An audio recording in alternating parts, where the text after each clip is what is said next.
"Can you stand by the bathroom wall so you don't ruin the wedding photos with your age?"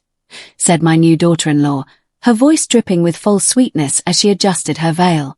I smiled, picked up my elegantly wrapped gift from the table, and walked straight out of that reception hall.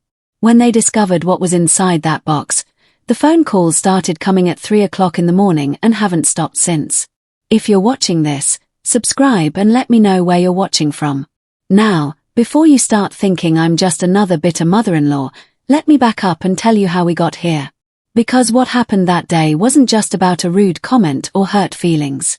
It was about 36 years of raising a son who apparently learned that treating people like garbage was acceptable, especially when that person was me. I'm Dorothy Ashford, and at 64, I thought I'd seen the worst of what family could dish out. I was wrong. The wedding was supposed to be the happiest day of Brandon's life. My son, my only child, marrying Vanessa Clark, a marketing executive with perfectly white teeth and an even more perfectly calculated smile. I'd spent months helping plan this event, writing checks for flowers, catering and photography while living on soup and crackers to make my social security stretch. But standing there in my modest dress, the nicest thing I owned, listening to Vanessa explain how my 64-year-old appearance would somehow taint their precious photographs, something inside me finally snapped. Not the crying, begging, pleading kind of snap. The quiet, dangerous kind. You see, 3 weeks earlier, my entire world had changed in ways no one knew about. But we'll get to that. The wedding guests barely looked up as I walked past their tables. My gift box clutched firmly in my hands. A few neighbors from Brandon's childhood waved, but most were Vanessa's crowd. Young professionals with their smartphones already out, posting photos of the gorgeous couple to social media. Brandon was at the head table laughing at something his best man was saying. He didn't even notice his mother leaving his wedding. Didn't see the tears I refused to let fall or the way my hands shook as I pushed open those heavy reception hall doors. The parking lot was nearly empty now, just a few late guests hurrying inside. I stood there for a moment, breathing in the cool evening air, listening to the muffled sound of celebration behind me. 36 years of sacrifices, of putting my son first, of believing that unconditional love would eventually be returned. I was done believing fairy tales. The taxi ride home took 15 minutes. 15 minutes to realize that walking away from that wedding wasn't the end of something. It was the beginning. Because inside that gift box wasn't just a wedding present. It was proof that sometimes the best revenge isn't getting mad. It's getting even.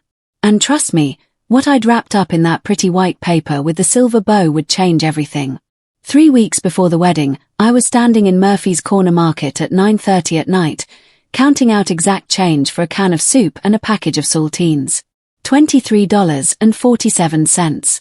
That's what I had left until my next social security check. And Brandon's wedding was in less than a month. I'd already spent my small savings on my wedding outfit and a gift I couldn't really afford. A set of crystal wine glasses I'd seen Vanessa admire online. The kind of thing a mother does because she wants her son's wife to be happy, even when that same wife makes snide comments about older people's fashion choices. The store was nearly empty, just me and Tyler Brooks behind the counter. Same kid who'd bagged groceries here since high school. "Evening, Mrs. Ashford," he said with that tired smile of someone working a double shift. "Lottery machine's working tonight if you're interested. Jackpot's up to $62 million. I almost laughed. Here I was rationing soup cans and he was talking about numbers so large they didn't seem real. But something made me pause. Maybe it was the memory of last week's family dinner when Vanessa had shown off her new designer handbag, the third one this month, while I quietly ate the cheapest thing on the menu. Maybe it was Brandon's casual comment about how I should start thinking about downsizing my already tiny apartment because older people don't need much space. Or maybe it was just pure stubborn defiance. "I'll take one ticket," I heard myself say. "Quick pick." Tyler looked surprised. In the 5 years since George died, I'd never bought so much as a scratch-off ticket. But he fed a $5 bill into the machine, and it hummed to life, printing out a small slip of paper with 6 numbers that would either be meaningless or life-changing. 7-14-21-35-47. Powerball 9.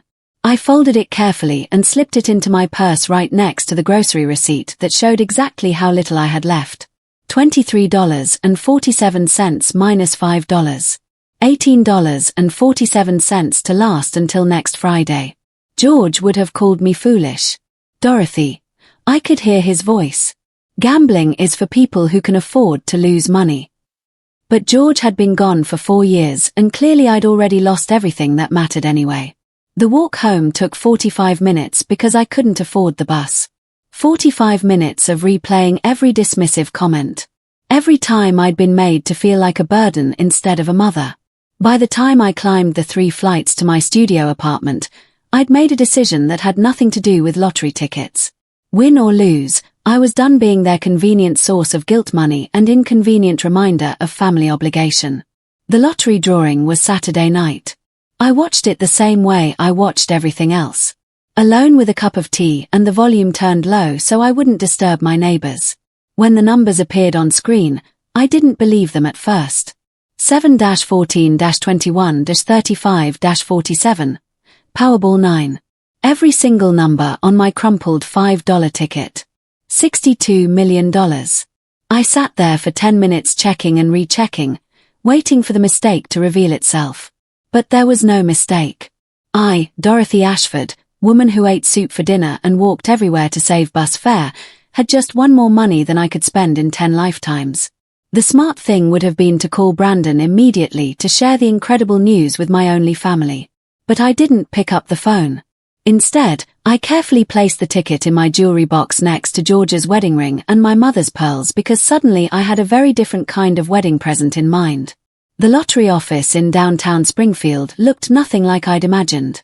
I'd expected something grand, official, maybe even celebratory. Instead, it was a sterile government building with fluorescent lighting and the kind of beige walls that suggested bureaucracy, not life-changing fortunes. "Congratulations, Mrs. Ashford," said Carol Martinez, the claims officer. A pleasant woman in her 40s who handled my paperwork with the same efficiency she'd probably use for a parking permit. "After taxes, your lump sum comes to $38.4 million, $38 million, $400,000. Even reduced by taxes, the number was still impossible to comprehend. I signed documents, provided identification, and listened to explanations about direct deposit and financial planning services.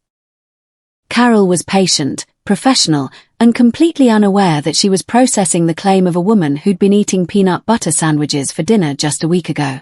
"Now," she said, sliding a business card across the desk. "I strongly recommend speaking with a financial advisor before making any major purchases or decisions. This amount of money can be overwhelming, and we see people make choices they later regret." I nodded politely, but my mind was already made up. I'd had 4 sleepless nights to plan exactly how I wanted to handle this windfall, and overwhelming wasn't the word I'd use. Liberating was more accurate. My first stop was Westfield Financial, where I opened accounts and arranged for electronic transfers. My second stop was Henderson Real Estate, where I'd spotted a for sale sign that had caught my attention during my long walks around town. The oceanfront property on Lighthouse Drive. Rita Johnson raised her eyebrows when I mentioned my interest. "Mrs. Ashford, that's a very expensive piece of real estate. The asking price is $2.8 million. I'd like to see it today if possible." Rita's demeanor shifted when I mentioned I was a cash buyer. Suddenly, the showing was immediately available, and her assistant could drive us out to the coast right away. The house was everything I'd dreamed of during those years of penny pinching. A sprawling contemporary home with floor-to-ceiling windows overlooking the Atlantic. 3 bedrooms, 2.5 baths, and a wraparound deck where you could watch the sunrise over the water. It had been on the market for 8 months, Rita explained, because most buyers needed financing, and the sellers were motivated. "I'll take it," I said, standing on that deck, listening to the waves crash below. "Full asking price." Rita blinked. "Don't you want to have it inspected? Get an appraisal, look at comparable sales in the area?" "No need. I want to close as soon as possible." While Rita handled the paperwork for what she kept calling the fastest sale in company history, I made 3 more stops. First to Johnson Toyota, where I bought a reliable, sensible Camry. Nothing flashy, just dependable transportation. Then to Miller's Furniture, where I arranged for the basic necessities to be delivered to my current apartment and to the beach house once it was ready. Finally, I went to Pinnacle Bank, where I had them prepare a cashier's check for $3 million payable to Brandon and Vanessa Ashford. "This is quite a large amount," the bank manager said, triple-checking my account balance. "Are you sure about this?" "Absolutely certain." The wedding was still 2 weeks away, but my preparations were complete. Brandon and Vanessa thought they were getting crystal wine glasses from their financially struggling mother-in-law. Instead, they were getting the keys to their dream life. Literally, the deed to the beach house and the check would be wrapped in that pretty white box. My wedding gift that would make their mortgage, their financial struggles, everything they'd ever worried about completely irrelevant. I'd spend those 2 weeks fantasizing about their faces when they opened it, about Brandon's shock, Vanessa's speechless surprise, about finally being seen as a blessing instead of a burden. I should have known better than to expect gratitude from people who'd never learned to be grateful. The morning of Brandon's wedding, I woke up in my studio apartment with a mix of excitement and nervousness I hadn't felt in years. Today was the day I would transform from the struggling mother-in-law who pinched pennies to the generous benefactor who solved all their problems with one incredible gift. I'd rehearsed this moment for 2 weeks, imagining the joy on their faces, the tears of gratitude, maybe even an apology from Vanessa for some of her sharper comments about my limited financial situation. The beach house deed and $3 million check were beautifully wrapped in white paper with silver ribbon, sitting on my kitchen counter like a promise of better family relationships to come. The ceremony was at 2 o'clock at St. Matthew's Episcopal Church, followed by a reception at the Riverside Country Club. I'd splurged on a taxi both ways. No more showing up to important events with windblown hair from walking or smelling like bus exhaust. Brandon looked handsome in his tuxedo, standing at the altar with the kind of confident smile that reminded me of his father. Vanessa was radiant in her designer gown, the one that cost more than I'd spent on clothes in the past 3 years combined. As I watched them exchange vows, I felt that familiar surge of maternal pride mixed with hopeful anticipation. This gift would change everything between us. The reception started beautifully. The country club was decorated with white roses and gold accents, live music, and waiters circulating with champagne and hors d'oeuvres. I found my assigned table, number 12, toward the back with Brandon's elderly great-aunt and a few family friends I barely knew. "Dorothy, you look lovely," said Mrs. Clark, Vanessa's grandmother, leaning over from the next table. "That's a beautiful dress." It was beautiful. The nicest thing I'd owned since George's funeral. Navy blue with subtle beading, purchased specifically for this day when I'd finally present my life-changing gift. I'd even splurged on new shoes and had my hair done professionally. The first few hours passed pleasantly enough. Dinner was served, toasts were made, and I watched my son dance with his new wife, both of them glowing with happiness. I kept glancing at the gift table where my white box sat among dozens of others, waiting for the moment when they'd open presents and discover what their struggling mother-in-law had actually given them. That's when Vanessa approached my table. She looked stunning, having changed from her ceremony gown into a sleek reception dress that probably cost more than my monthly rent. Her smile was picture perfect as she bent down to speak to me. "Dorothy, could I ask you a tiny favor?" "Of course, dear. Anything for you on your special day." "The photographer wants to take some family photos by the main entrance, and the lighting there is just perfect. But the thing is," she paused, her smile never wavering, "could you stand by the bathroom wall instead? I mean, with your age and everything, we're trying to keep the photos looking young and fresh for social media. You understand, right?" The words hit me like ice water. Around the table, conversation stopped. Mrs. Clark's fork paused halfway to her mouth. Great-aunt Margaret actually gasped. But Vanessa's smile remained perfectly in place, as if she'd just asked me to pass the salt instead of essentially calling me too old and ugly for her precious photographs. "I understand perfectly," I said, my voice steady despite the humiliation burning in my chest. I stood up, walked to the gift table, and picked up my white box with its silver ribbon. Then I walked past the shocked faces, past the photographer setting up by the entrance, past my son who was adjusting his tie and completely oblivious to what had just happened. I walked out of that reception hall carrying the keys to their dream house and $3 million in cash. And for the first time in years, I felt absolutely powerful. The taxi driver kept glancing at me in the rearview mirror during the 15-minute ride back to my apartment. I suppose it wasn't every day he picked up a wedding guest carrying a gift box and leaving before the cake was cut. "Everything okay, he asked as we pulled up to my building. "You sure you don't want to go back?" "I'm exactly where I need to be," I told him, and meant it. Back in my studio apartment, I sat in George's old chair, the one piece of furniture I'd kept when I'd had to sell the house, and placed the unopened gift box on my coffee table. Inside were the deed to a $2.8 million oceanfront home and a check for $3 million. Outside that box was a daughter-in-law who thought I was too old and decrepit to appear in her wedding photos. The irony was almost funny. Almost. I made myself a cup of tea and waited. It was 8:30 when my phone first rang. "Mom." Brandon's voice sounded strained, confused. "Vanessa said you left early. Are you feeling okay? Did something happen?" "I'm feeling better than I have in years, actually." "But you missed the cake cutting, the bouquet toss, all of it. People were asking where you went." I sipped my tea, looking at that white box. "I'm sure they were." "Mom, what's going on? You're being weird." Weird. 36 years of raising him, 4 years of being their emergency bank account, and expressing the slightest independence made me weird. "Brandon, did your wife explain why I left?" There was a pause. "She said you seemed upset about something, but she didn't know what." "She feels terrible, Mom. She's worried she did something wrong." "She feels terrible. She's worried." But apparently, she hadn't mentioned the part about banishing me to the bathroom wall so I wouldn't contaminate their photographs with my advanced age of 64.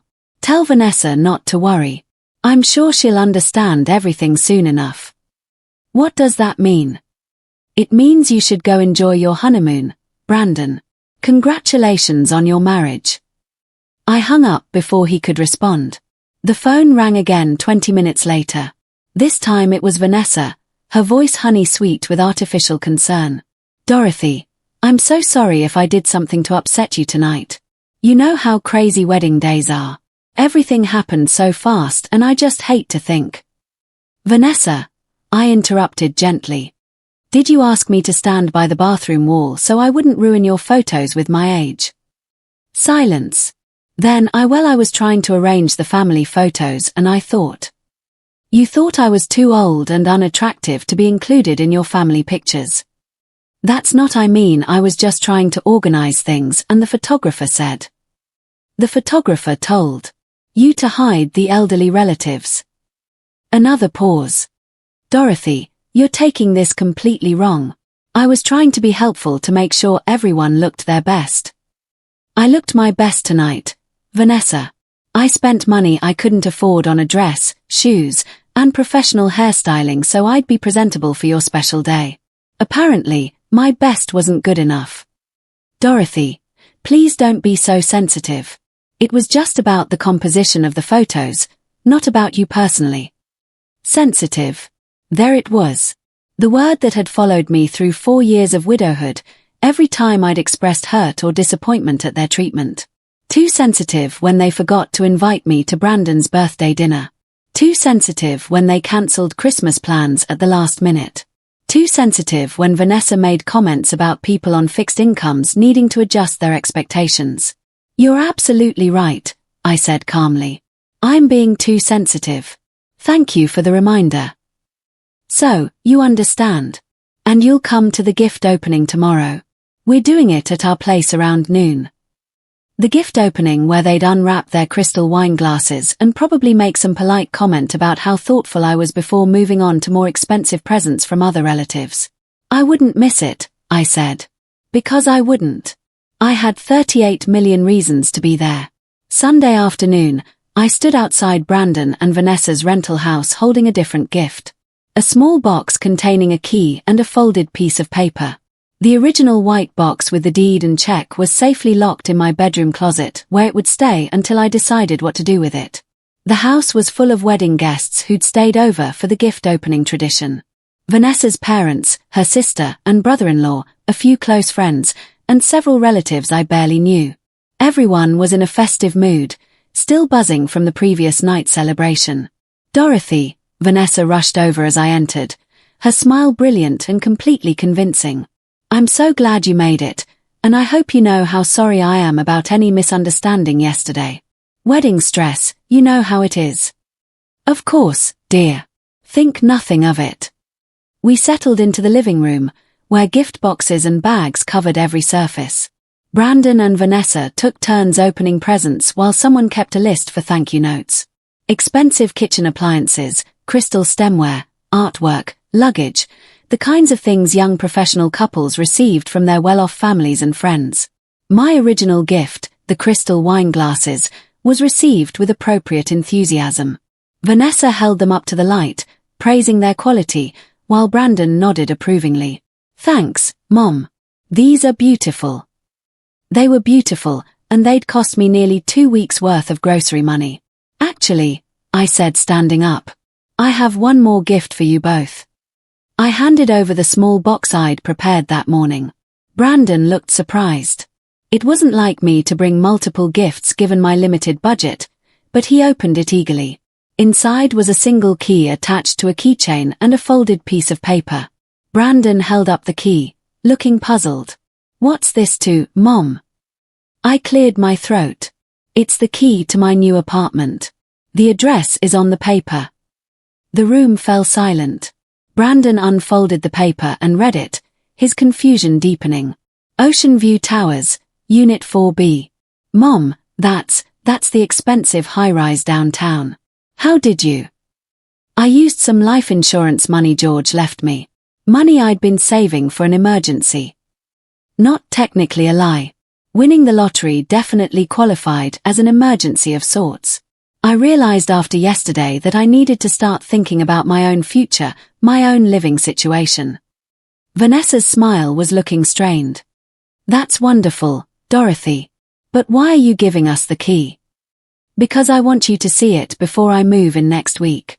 It's a 2-bedroom unit on the 4th floor. Ocean views, modern kitchen, in-unit laundry. I thought you might like to visit sometime." The implications hung in the air. Brandon's expression was shifting from confusion to something that might have been concern or possibly calculation. "Mom, how much did this cost?" "More than I probably should have spent, but I'm tired of living paycheck to paycheck. I decided I deserve something nice for my golden years." Vanessa's sister, Amanda, was the first to break the uncomfortable silence. "Good for you, Dorothy. It sounds lovely." But Brandon and Vanessa weren't looking at Amanda. They were looking at each other with an expression I recognized from 4 years of being their personal ATM. The look that said they were rapidly calculating what this meant for their own financial expectations. "So, you used all of Dad's life insurance?" Brandon asked carefully. "A significant portion of it. Yes." What I didn't mention was the other apartment key in my purse. The one to the beach house that should have been theirs. The one that came with a $3 million check and a mother-in-law who'd been willing to give them everything. Instead, they'd get crystal wine glasses and the knowledge that their emergency bank account had just closed permanently. "Well," Vanessa said, her voice a little too bright, "I think that's just great. Really, independence is so important." I smiled and settled back into my chair to watch them open the rest of their gifts because the best was yet to come. Moving day arrived with professional movers, expensive furniture, and my son standing in my new apartment lobby looking like he'd seen a ghost. I hadn't expected him to show up, but there he was at 8 o'clock in the morning holding 2 cups of coffee and wearing the expression of someone trying to solve a puzzle. "Mom, we need to talk." Ocean View Towers was everything I'd told them it would be. Luxury high-rise living with concierge service, a fitness center, and apartments that cost more per month than most people's annual salaries. My 4th floor unit had floor-to-ceiling windows overlooking the harbor. Granite countertops and enough space for the life I'd always wanted but never thought I could afford. "Nice place," Brandon said, looking around as movers carried in furniture that clearly hadn't come from my old studio apartment. Really nice, expensive nice.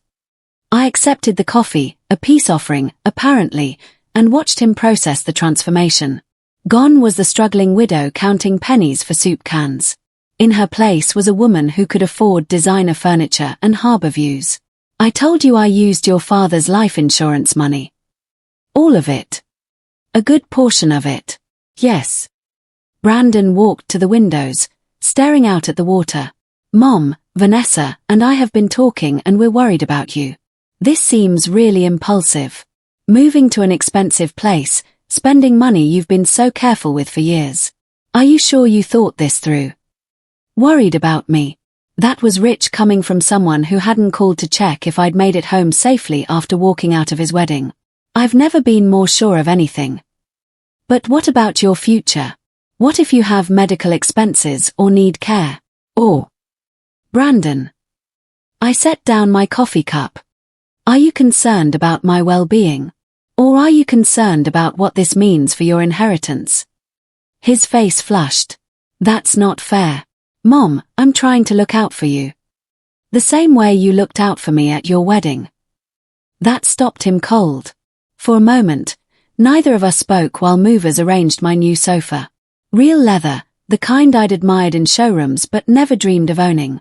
Vanessa feels terrible about that misunderstanding, he said finally.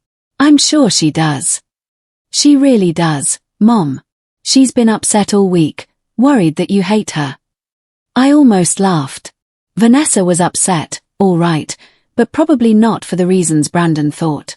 More likely, she was calculating how much money had just slipped through their fingers. I don't hate Vanessa, Brandon, but I also don't intend to spend my remaining years making myself smaller so other people feel more comfortable. He studied my face and for a moment I saw a flicker of the little boy who used to crawl into my lap when thunderstorms scared him. Then it was gone, replaced by the calculating adult who'd learned that his mother was an ATM, not a person. So what happens now? Now I live my life the way I choose to live it. And us, our relationship. I looked at my son, this man I'd raised and sacrificed for and loved unconditionally for 36 years, and felt something shift inside me. Not love dying, but expectations finally being buried. That depends entirely on whether you want a relationship with me or just access to whatever money you think I have left. The silence stretched between us while movers arranged furniture, and my new life took shape around us. Finally, Brandon picked up his coffee cup. I should go let you get settled. After he left, I stood at those floor-to-ceiling windows, looking out at a view that cost more per month than I'd previously spent per year, and felt absolutely no guilt whatsoever, because this was just the beginning. 2 weeks later, Vanessa showed up at my door with homemade cookies and an apology that sounded like she'd rehearsed it in the mirror. I let her in, offered coffee, and watched her eyes catalogue every expensive detail of my new apartment. Dorothy, I owe you a huge apology for my behavior at the wedding. I was so stressed and I said things that came out completely wrong. The last thing I ever wanted was to hurt you. She was good. I'll give her that. The right amount of regret in her voice, tears that looked genuine, body language that screamed remorse. If I hadn't spent 4 years watching her manipulate my son, I might have been convinced. Apology accepted, dear. Really? Her relief seemed genuine. I've been sick about it. Dorothy, absolutely sick. Brandon said you thought I was calling you old or ugly, and I swear that's not what I meant at all. What did you mean? She set down her coffee cup and leaned forward. The picture of earnest sincerity. I was trying to arrange people by height for the photos. You know how photographers are about composition. I thought if the shorter people stood in one area and the taller people in another. By the bathroom wall. Well, yes, but only because the lighting was better there. Not because of your age or anything like that. I would never. I held up a hand. Vanessa, you don't need to explain. What's done is done. But she wasn't finished. This was clearly a prepared speech, and she was determined to deliver every word. The thing is, Dorothy, I realize my words might have sounded hurtful, even though that wasn't my intention. And I want you to know that I consider you family now. Real family. Which is why Brandon and I have been talking.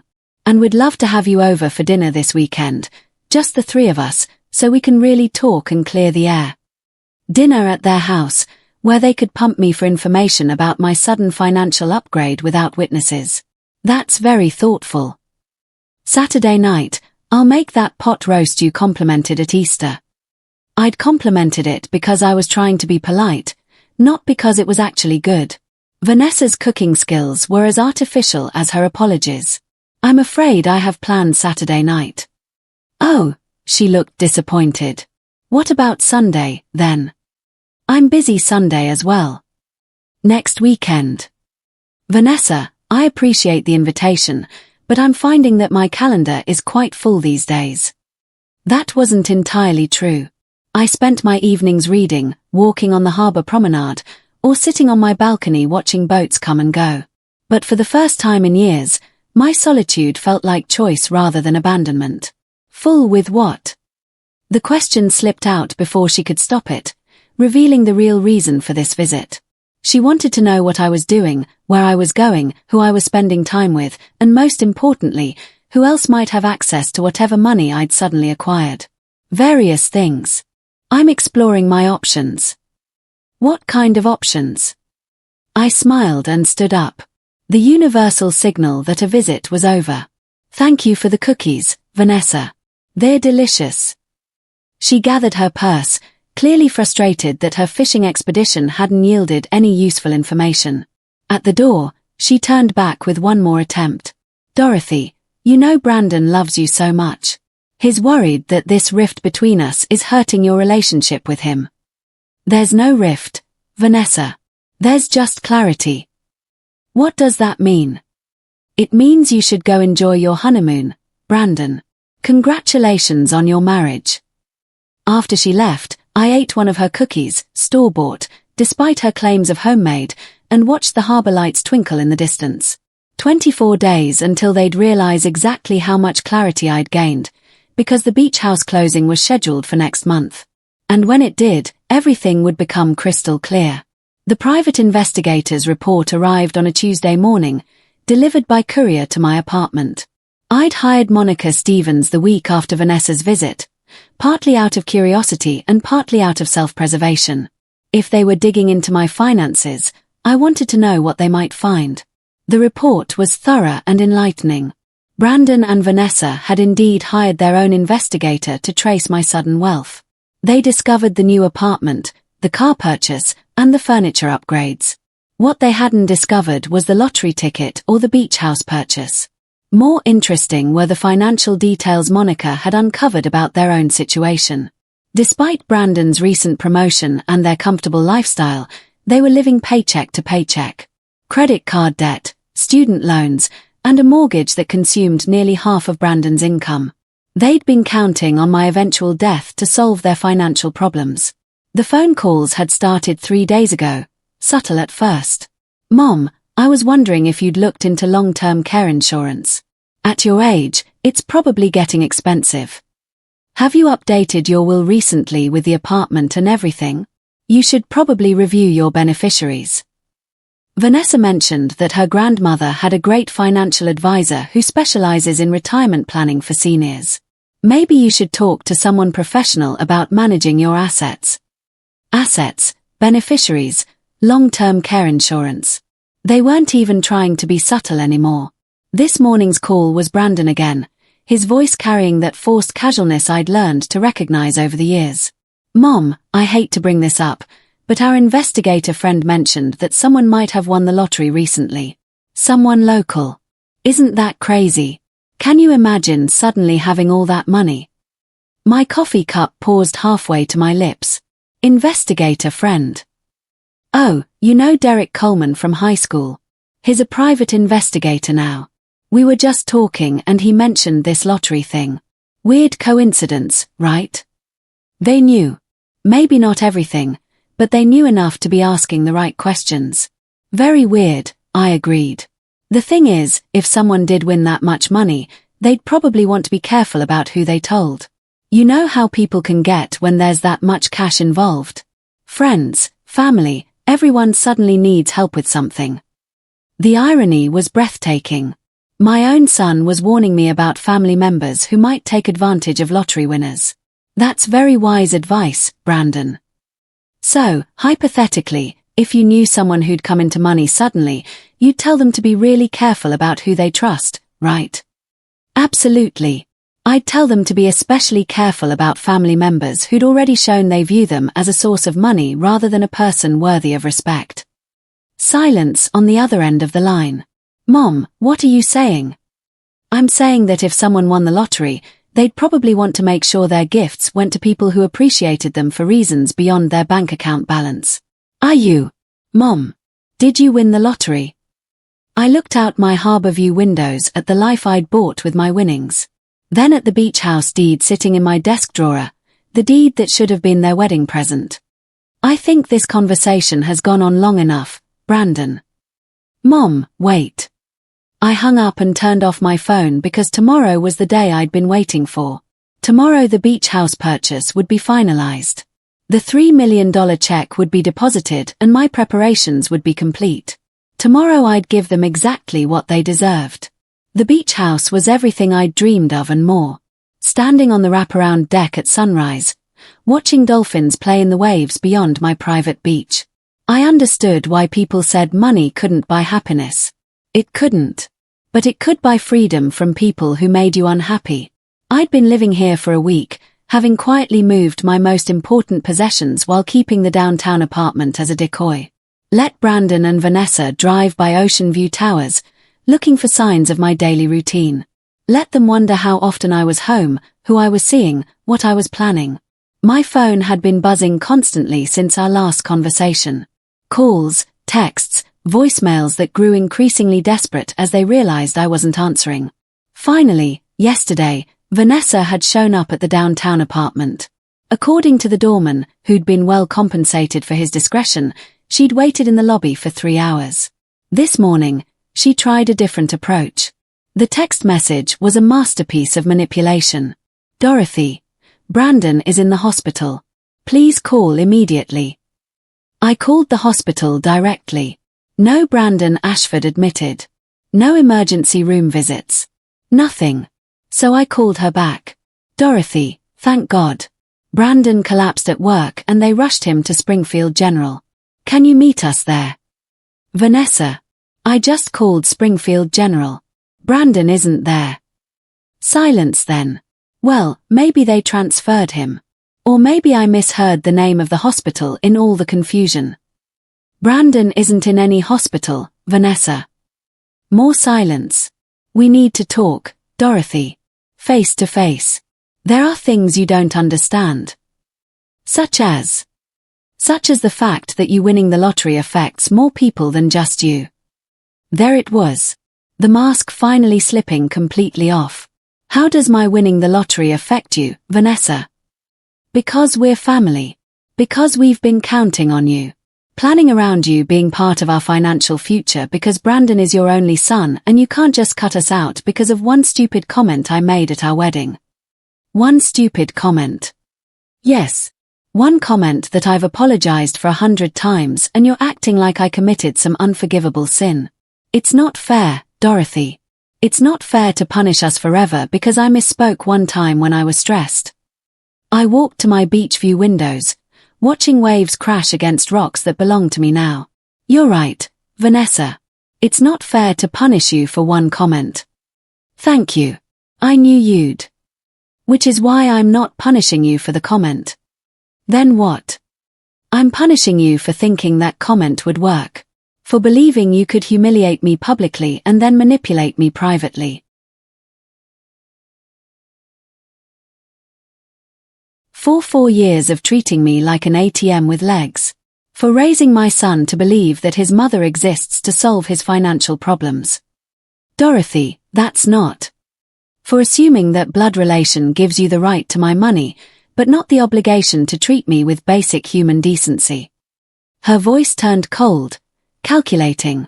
You know what, Dorothy? Maybe you're right. Maybe we did take you for granted, but you need us more than we need you. You're a 64-year-old woman with no friends, no life, No family except us. What are you going to do with all that money? Sit alone in your fancy apartment until you die? I smiled, looking out at my private beach, my infinity pool, my 3-bedroom house that should have been their wedding present. Actually, Vanessa, I have plans for the money. Big plans. Plans that were going to include you and Brandon right up until you asked me to stand by the bathroom wall. What kind of plans? The kind that would have made you very, very happy. But now, you'll never know, will you? I hung up and turned off my phone again. Tomorrow I'd turn it back on. Tomorrow I'd let them discover what they'd actually lost. But tonight, I was going to sit on my deck, drink wine that cost more than their monthly mortgage payment, and watch the sunset over the ocean that belonged to me. The final call came on Saturday morning at exactly 9 a.m. I let it ring 4 times before answering, long enough to savor the moment I'd been anticipating for 6 weeks. Mom. Brandon's voice was hollow, defeated. We found out about the beach house. Did you? The private investigator saw the deed transfer. Lighthouse Drive, $2.8 million cash purchased 6 weeks ago, right after you won the lottery. I poured myself coffee and walked onto my deck where morning sun was already warming the teak furniture that had cost more than most people's cars. Congratulations on your detective work. Mom, please, can we just talk? Can we come over and see you? We. Vanessa and me, we need to talk to you face to face. I looked out at my private beach where waves were washing against sand that belonged to me now. I'm afraid that's not possible. Why not? Because, Brandon, you'd have to be invited first. And people who think I'm too old and unattractive for family photographs don't get invited to my home. Mom, that was a mistake. No, Brandon, a mistake is spilling coffee on someone's shirt. What happened at your wedding was a choice. A choice that revealed exactly how you and your wife view me. So, what are you saying? That you're cutting us off completely? That you're going to sit in that house by yourself and pretend we don't exist? I smiled, remembering Vanessa's similar accusation about sitting alone in my apartment. They really couldn't imagine that a woman my age might have plans beyond serving their needs. Actually, I won't be alone. I'm starting a foundation for elder financial abuse. Apparently, it's more common than I realized. Adult children manipulating their parents, treating them like personal banks, isolating them from other relationships so they're completely dependent on family approval. Silence on the other end. I'm also thinking about writing a book about what it's like to win the lottery at 64. About the relationships that change when money enters the picture. About learning to set boundaries with adult children who've forgotten how to be grateful. Mom. But here's the truly interesting part. Brandon, want to know what your wedding present was actually going to be. What do you mean?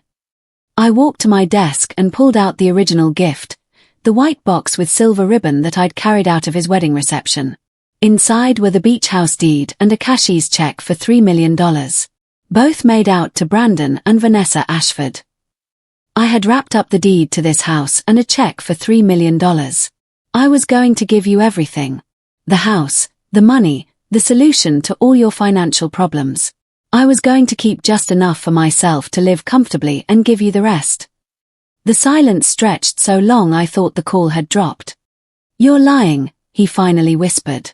The deed is still made out to both of you. The check is still signed, both sitting in a box wrapped in white paper with silver ribbon, exactly as they were the night you got married. Mom, please. I was so excited to see your faces when you opened it.